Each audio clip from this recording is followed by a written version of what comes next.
Hello, Agent Salbuchi once again. This is the second video on Second Republic. It's the second pillar and refers to recovering a sovereign currency. Second Republic must define the role and priority of finance, banking, and money. So let's start with simple definitions. Finance. Finance is the world of money, of stocks, of credit and debt, of banks, of investments. Finance must serve the real economy, and the real economy is the economy of work, production, manufacturing, services, creativity, toil, working from 9 to 6, really making personal effort. But you see, today it's the other way around. Finance has grown 30, 40, 100 times larger than the real economy.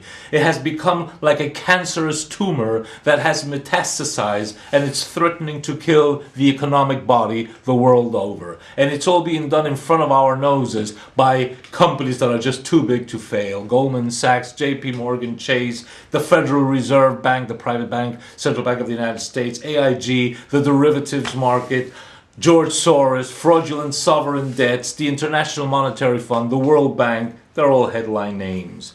Finance has usurped the upper hand, and it's not supposed to have, and it must be put back in its place, and we the people have to do that. Finance can grow exponentially because it's very easy to grow exponentially with a spreadsheet. All you have to do is double click on the mouse and it will just compound interest time over again.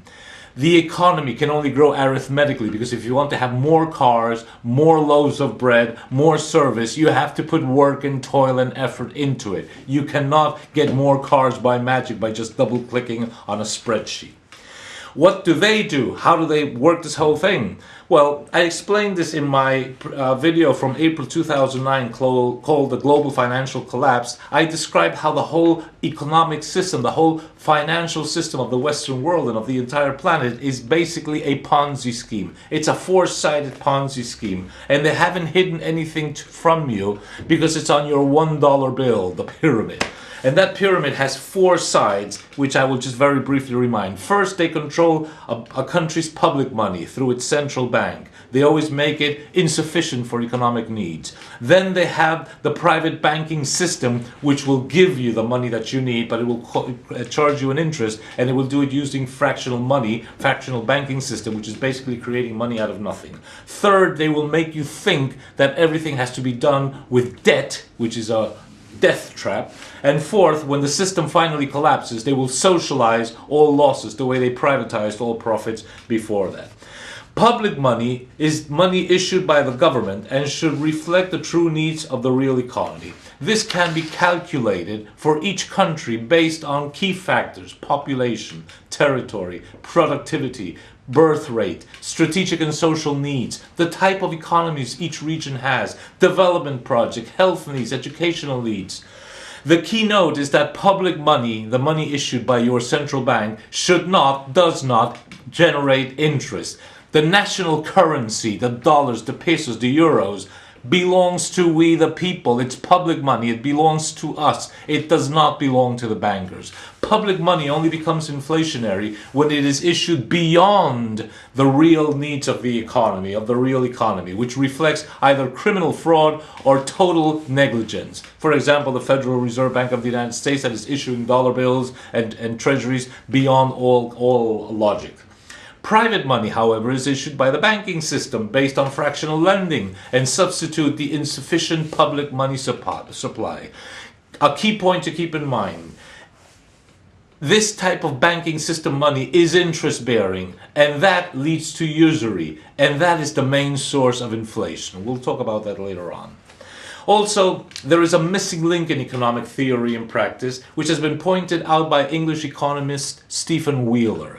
We all know that we have macroeconomy, the big numbers running countries and the global system, and then microeconomics, the specifics of a company or of an organization and so forth. Between the macro and the micro, we need to have an in-between point, an intermediate vantage point, which Stephen Wheeler calls mini-economics. Mini-economics assesses smaller units of analysis, for example, a specific industry, a specific region, a specific local or regional economic factor, a city, a seasonal economic process, it becomes crucial then to properly match, and it allows you to understand the intrinsic velocity of circulation of each industry, of each region, of each type of activity. For example, real estate money are large sums which flow very slowly. How often do you buy or sell a house? Every 5 years, 10 years, whatever.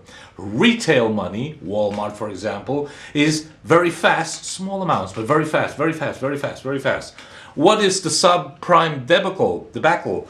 Basically, that we had excessive consumer retail buying, that's small amounts of fast moving money, backed by subprime real estate money, which is very slow moving. On top of that, it was used as collateral and it was non-performing. So a mismatch of this sort generated a catastrophic economic and financial situation. It becomes glaringly obvious when you use mini economics, the intermediate between macro and micro, to understand these points.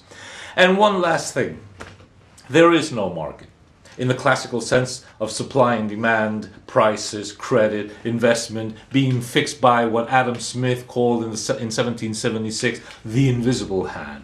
Our media, day after day, will swamp us with numbers and numbers and more numbers about what the invisible hand is doing in the global financial economy. Prices, wages, rates of exchange, stocks, commodities, all the result of the invisible hand. But think, all hands, whether invisible or otherwise, are always articulated by an arm.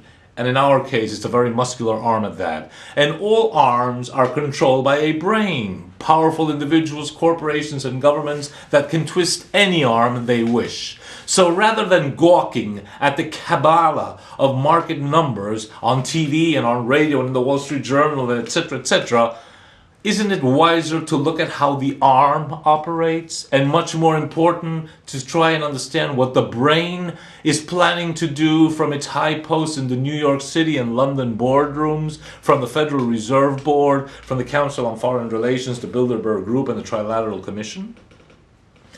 So let's define money. Above all, money should be nothing more and nothing less than a certificate or voucher for work in its widest definition. Physical work, intellectual work, artistic, creative, industrial, service works, whatever. But work in every imaginable facet. If we put money to be based on work as a foundation, we've solved half the economic problems.